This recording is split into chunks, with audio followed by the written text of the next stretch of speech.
دعائیں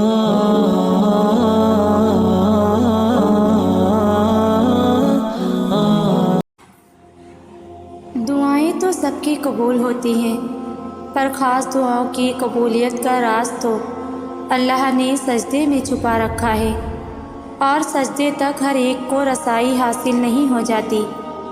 اس مقام تک تو صرف وہی لوگ آتے ہیں جن کی دعاؤں کو اللہ نے نئے سرے سے ان کی پسندیدہ انداز میں قبول کرنا ہوتا ہے۔ اللہ کی عطا کے خزانے تو بے شمار ہیں، اور وہ تو بن مانگے بھی نواز دیتا ہے، پر سجدے کی لذت سے کسی کسی کو آشنا کرتا ہے، اور جب کوئی سجدے میں گر کر اپنا آپ اللہ کو سونپ دیتا ہے تو پھر اللہ اس کے لیے کافی ہو جاتا ہے۔ اور اس کا کافی ہو جانا جانتے ہو کیسا ہے؟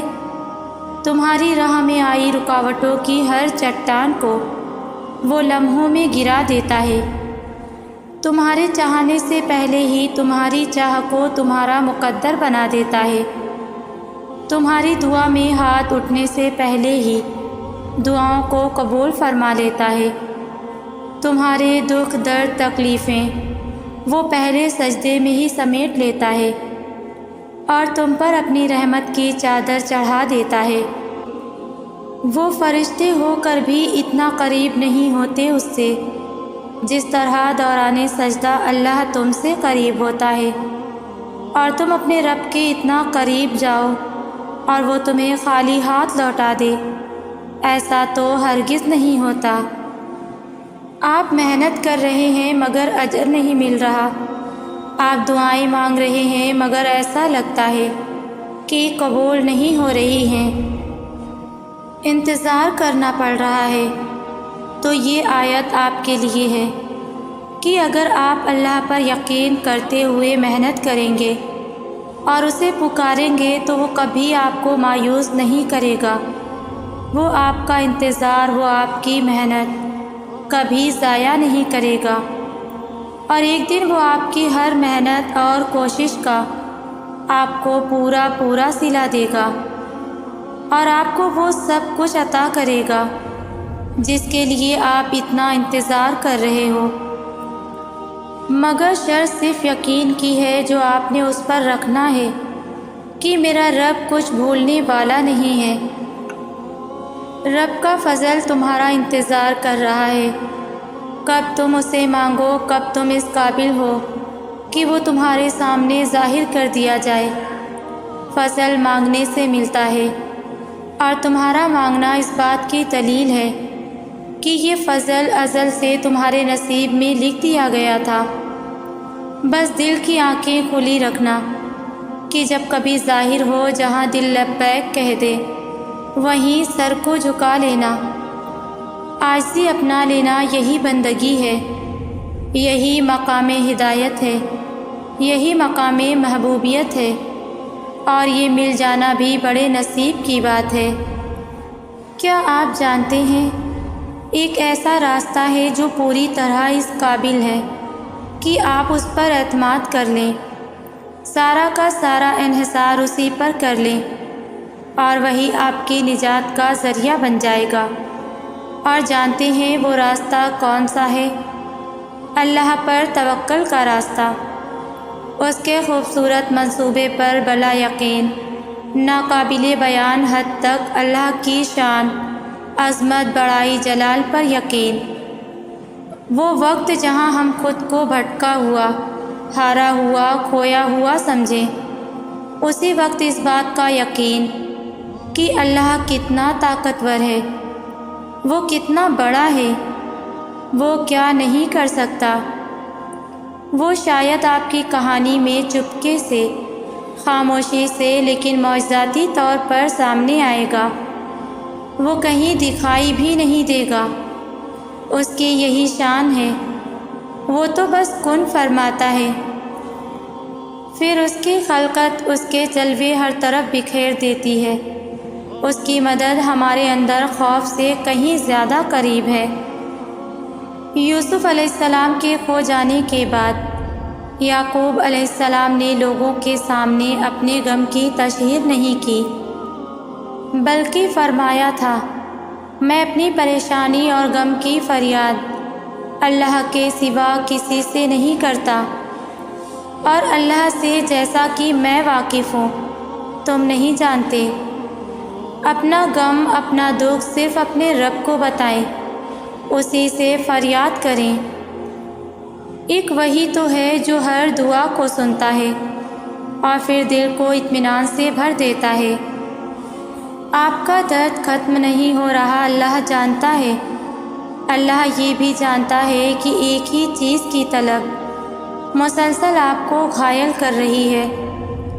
آپ کی خاموشی کے پیچھے کے صبر سے اللہ خوب واقف ہے۔ درد بھری راتوں میں تڑپتا ہوا بھی بس اللہ ہی نے آپ کو دیکھا ہے، تو کیا آپ کے لیے اتنا کافی نہیں کہ پریشان نہ ہو؟ میں سب سن رہا ہوں اور دیکھ رہا ہوں۔ اللہ تمہارے معاملات وہاں سے حل کر دے گا جہاں سے تم نے کبھی تصور بھی نہیں کیا ہوگا۔ زندگی بس امتحان ہے، ایسا امتحان جہاں خوشیاں بھی ہیں اور غم بھی، جہاں یقین بھی ہے اور خوف بھی۔ تمہیں لگتا ہے کچھ بھی ٹھیک نہیں ہو رہا، مگر تم نہیں جانتے کہ جو ہو رہا ہے وہی بہتر ہے۔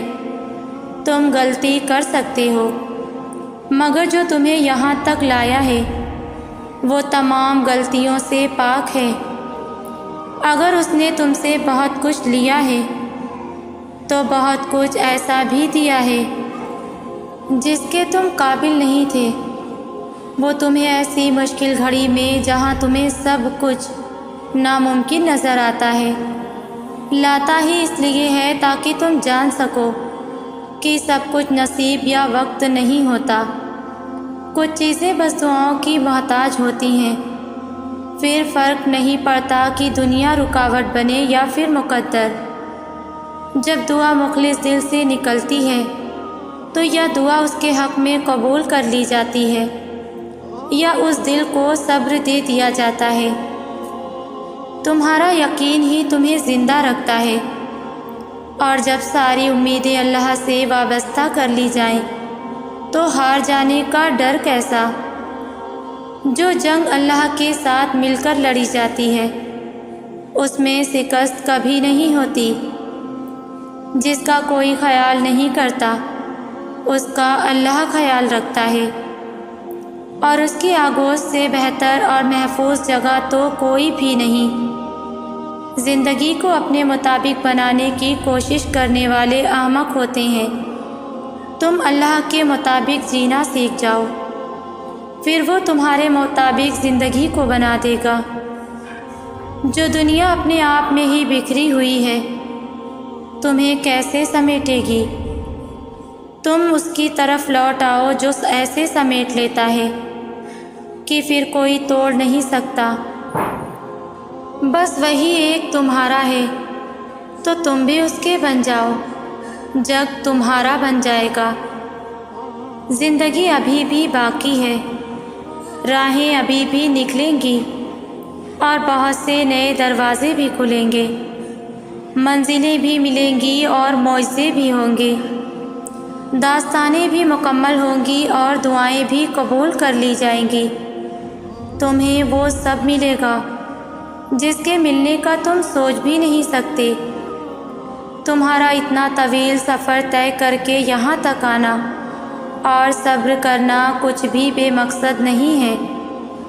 تمہیں اس کا صلہ ضرور ملے گا، اور یوں ملے گا کہ تم راضی ہو جاؤ گے۔ اللہ تمہیں یہاں تک اس لیے نہیں لایا کہ تم مایوس ہو کر ہمت ہار جاؤ۔ تمہیں کیا لگتا ہے کہ تم آج جہاں ہو وہاں بے وجہ ہو؟ تم خود یہاں تک نہیں پہنچے ہو، بلکہ تمہیں یہاں تک لایا گیا ہے۔ تم نے بے شمار تکلیفیں آج اس مقام تک پہنچنے کے لیے ہی برداشت کی ہیں۔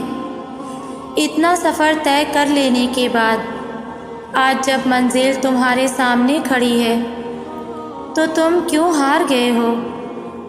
اتنے کٹھن صبر کے بعد آج جب صلہ ملنے کا وقت ہے تو کیوں راستے میں ہی ٹھہر گئے ہو؟ اٹھو، اب تو سفر ختم ہونے کو ہے۔ اب تم منزل کے نہیں بلکہ منزلیں تمہاری منتظر ہیں۔ اب تمہیں معجزوں کا نہیں بلکہ معجزوں کو تمہارا انتظار ہے۔ اب کن تمہاری ایک آخری دعا کا ارادہ باندھے ہوئے ہے کہ یہاں تم دعا مانگو اور وہاں تمہیں منہ سے نکلی پہلی فریاد پر نواز دیا جائے۔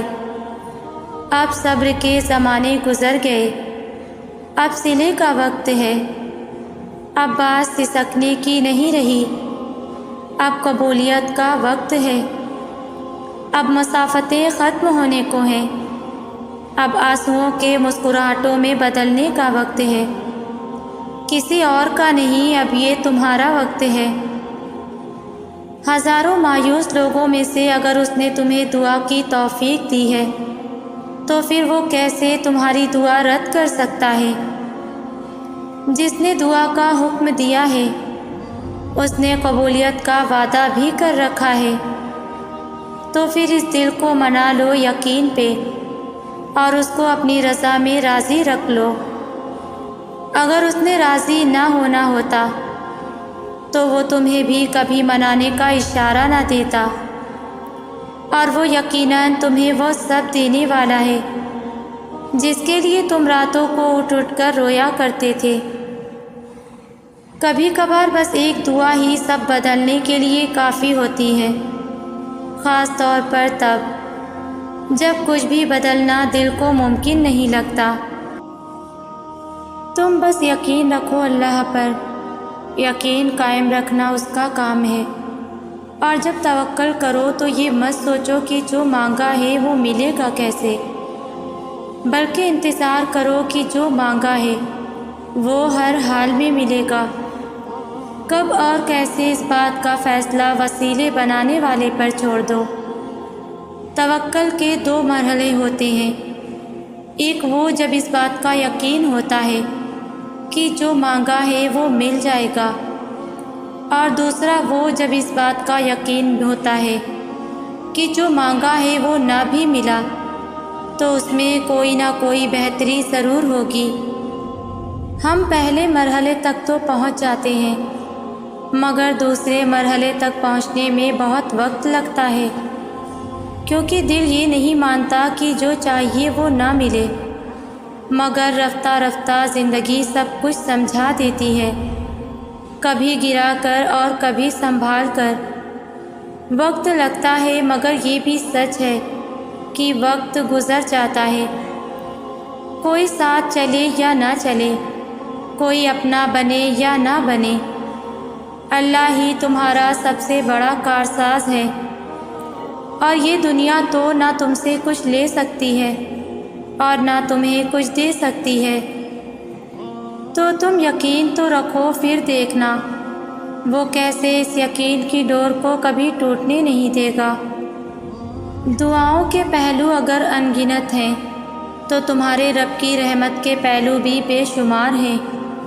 اس کو تو تمہاری محبت سے غرض ہے بس، اس کو فرق نہیں پڑتا کہ اس سے عمر کے پہلے حصے میں یا عمر کے آخری حصے میں محبت کا اظہار کرتے ہو۔ وہ آدھے ادھورے لفظوں سے سمجھ جاتا ہے داستان۔ اس کو فرق نہیں پڑتا کہ آنسو لاتے ہو یا لفظوں کا اہتمام کرتے ہو۔ اس کو پسند ہے تمہاری آواز سننا، تم سے گفتگو کرنا۔ اس کو فرق نہیں پڑتا پھر کہ کس غرض سے کلام کرتے ہو۔ کبھی کبھار جی چاہتا ہے کہ اللہ سے پوچھوں کہ نیک لوگوں کے جذبات پہ بھی پردہ رکھ لیتے ہو اور مجھ جیسے گناہ گاروں کے عیب بھی چھپا لیتے ہو۔ کوئی دوسرا سن نہ سکے، کوئی دوسرا دیکھ نہ سکے۔ وقت تہجد کیا خوب اپنے بندوں سے ملاقات کا انتظام کرتے ہو، ہر بار گرتے گرتے سنبھال لیتے ہو، اپنی رحمت سے اس دل کو شرمسار کر دیتے ہو۔ کر کے دیکھ لی ہے ہر کوشش میں نے، اب آپ پر چھوڑ دیا ہے زندگی کا ہر قصہ یا رب۔ آپ جانتے ہو دھتکار دینا اللہ کی ذات کا حصہ نہیں ہے، اور دعائیں نہ عرض سے واپس موڑی جاتی ہیں۔ اور نہ رد کی جاتی ہیں۔ ہاں کبھی کبھار ہمیں یوں لگتا ہے جیسے ہماری دعائیں قبول نہیں ہو رہی، جیسے اللہ ہمیں سن نہیں رہا، مگر ایسا ہوتا نہیں ہے۔ اللہ ہر التجا کو سنتا ہے جو منہ سے کہہ دی جاتی ہے اور جو ہم چاہ کر بھی کبھی کہہ نہیں پاتے۔ بس کبھی کبھار وہ ہمارا صبر آزماتا ہے، ہماری محبت کا امتحان لیتا ہے کہ کیا میرا بندہ مجھ پر اتنا یقین رکھتا ہے کہ میری رضا کے لیے انتظار کر سکے، مجھے راضی کرنے کے لیے صبر کر سکے۔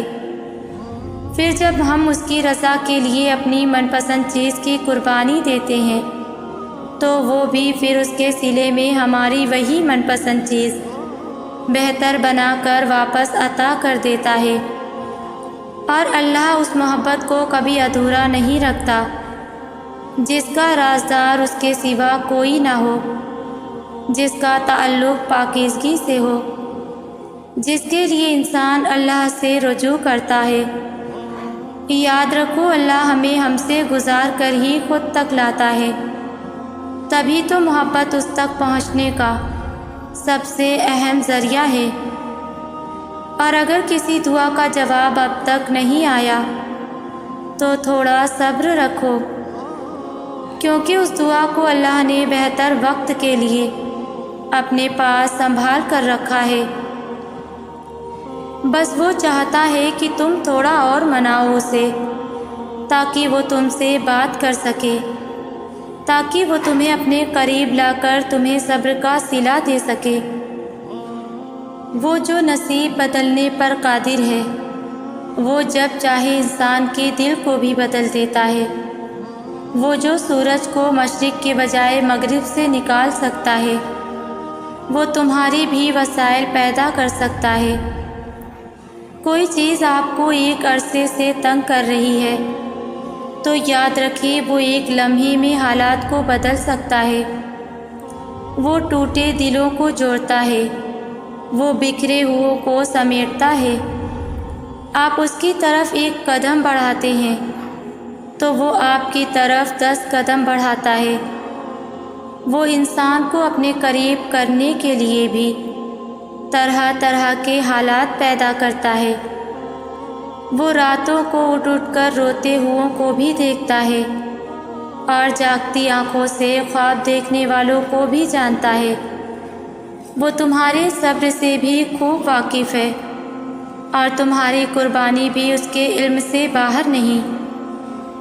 وہ تمہاری دعائیں بھی سن رہا ہے اور تمہاری سستیاں بھی اس کو سنائی دیتی ہیں۔ جو تم کہہ دیتے ہو وہ بھی جانتے ہیں، اور جو تم کہتے کہتے رک جاتے ہو اس کی بھی اسے خبر ہے۔ وہ تو تمہیں گرتے گرتے سنبھال لیتا ہے۔ تم کیا چاہتے ہو وہ اس سے بھی واقف ہے، اور کیا تم اس کے خوف سے چھوڑ دیتے ہو وہ اس سے بھی واقف ہے۔ تم تہجد میں اس کے آگے کیوں کھڑے ہوتے ہو وہ اس کو بھی جانتا ہے۔ وہ تمہارے ہر درد ہر تکلیف سے واقف ہے۔ وہ 70 ماؤں سے زیادہ محبت کرنے والا ہے۔ اس کی طرف پلٹ جاؤ، اسے تمہارا ہی انتظار ہے۔ کبھی کبھی زندگی کے سفر میں ایسے موڑ بھی آتے ہیں جب انسان امید اور نا امیدی کے دوراہے پر آ کر کھڑا ہوتا ہے۔ امید اور نا امیدی کا دوراہا، جہاں ایک ایسی ہستی کے ہونے کا احساس اور یقین ہوتا ہے جس کے پاس کن کی طاقت ہے، جس کا ایک اشارہ انہونی کو ہونی میں بدل دیتا ہے۔ امید اللہ کا یقین ہے، نا امیدی اللہ کا انکار، ایسی ذات کا انکار جو ہر چیز پر قادر ہے۔ اسی لیے نا امیدی کو کفر کہا گیا ہے۔ حضرت یعقوب علیہ السلام نے اپنے بیٹوں کو حضرت یوسف علیہ السلام کی تلاش پر روانہ کرتے وقت فرمایا تھا، خدا کی رحمت سے نا امید نہ ہو، کہ خدا کی رحمت سے صرف کافر نا امید ہوتے ہیں۔ اللہ کی طرف دیکھ کے امید پیدا ہوتی ہے اور دنیا کی طرف دیکھ کے نا امیدی۔ بس امیدی اور نا امیدی کے بیچ میں ہی تو اللہ ہے۔ کتنے بزدل ہیں نا ہم، جس کو یاد رکھنا ہو اسی کو بھول جاتے ہیں۔ ہمیں بس اپنی پڑی ہے۔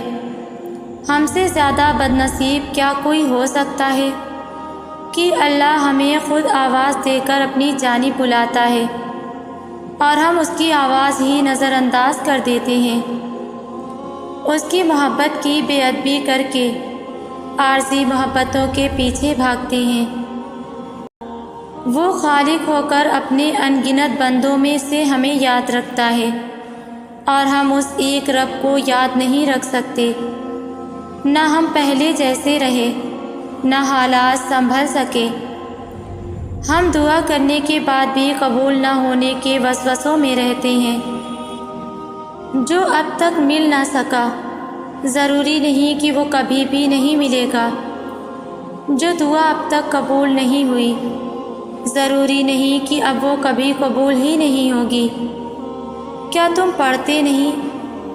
قرآن پاک میں اللہ تعالیٰ فرماتا ہے، بھول گئے وہ وقت اور جب ہم نے تمہارے لیے سمندر کو پھاڑ دیا، پھر تمہیں تو بچا لیا اور تمہارے دیکھتے دیکھتے فرعون کو ڈبا دیا۔ کیسے اللہ نے حضرت زکریا علیہ السلام کو عمر کے آخری حصے میں اولاد سے نواز دیا۔ کیسے اللہ نے حضرت مریم کو نکاح کے بغیر بیٹے کی بشارت دی، جو ماں کی گود میں رہ کر لوگوں سے باتیں کرے گا۔ اور جب حضرت مریم نے فرمایا کہ یا رب مجھے تو کبھی کسی نے ہاتھ نہیں لگایا، تو اللہ نے فرمایا کہ تیرا رب جو چاہتا ہے اس کو کہہ دیتا ہے ہو جا، بس وہ ہو جاتا ہے۔ اللہ تعالیٰ قرآن پاک میں فرماتا ہے کہ میری رحمت میرے غضب پر حاوی ہے۔ اگر جلال اس کا نام ہے تو رحمان بھی اسی کا نام ہے۔ اگر وہ ناراض ہوتا ہے تو اسے منانا بھی سب سے آسان ہے۔ اگر وہ اس کائنات کا نظام ایک ذرے سے بے ترتیب کر سکتا ہے تو وہ ایک کن سے ہر چیز اپنی جگہ پر بھی لا سکتا ہے۔